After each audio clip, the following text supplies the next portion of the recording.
Вопрос из комментариев в социальных сетях. Добрый вечер. Есть желание и средства для начала своего бизнеса. Это будет небольшое производство по пошиву медицинских изделий. Но, пишет наш телезритель, он столкнулся с проблемой найти подходящее помещение. Собственники просят большую арендную плату.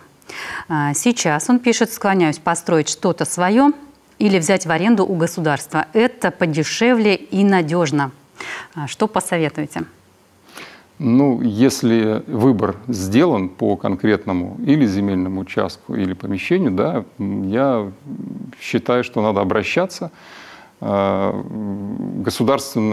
Государство это мы предполагаем, что это и республиканская собственность может быть, и федеральная, и муниципальная. Поэтому в зависимости от того, чье это имущество, туда и необходимо обратиться с таким заявлением. Заявление можно подавать, ну, я так правильно понимаю, там, или на аренду, вот, или на выкуп.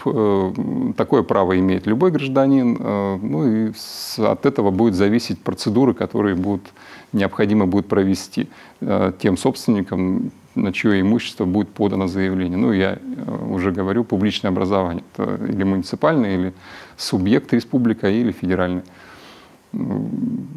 Обратиться, ну, посмотреть, вернее, если еще выбора нет, можно, конечно же, и на сайтах муниципальных образований, и на сайте комитета. Здесь вы найдете имущество республиканское. Вот, муниципальное образование представит вам имущество муниципальных образований.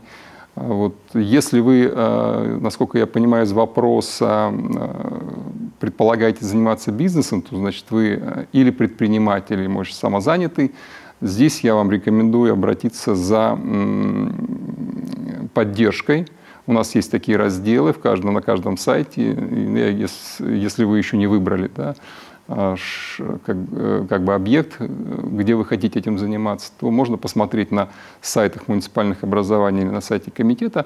И в разделе «Поддержка малого и среднего предпринимательства» там вы найдете тоже перечень имущества, которое включено в этот раздел поддержки. Да. И здесь еще дополнительно есть льгота. Во-первых, если вы выбрали из этого перечня, вы не проходите процедуру аукциона, то есть это бесконкурсная процедура получения в аренду данных объектов. Да? Вот. Ну и льготная аренда. Это то, что касается вот данной поддержки, если вы выбрали имущество, находящееся в этом перечне. То есть в таком случае получится действительно, как пишет телезритель, подешевле, да, чем у частных? Конечно. И вопрос еще, видимо, в том, что либо построить, либо взять в аренду. Ну, построить – это значит взять земельный участок в аренду. Да, взять земельный участок с такой-то целью, что-то построить. Это, еще раз повторюсь, это та же процедура.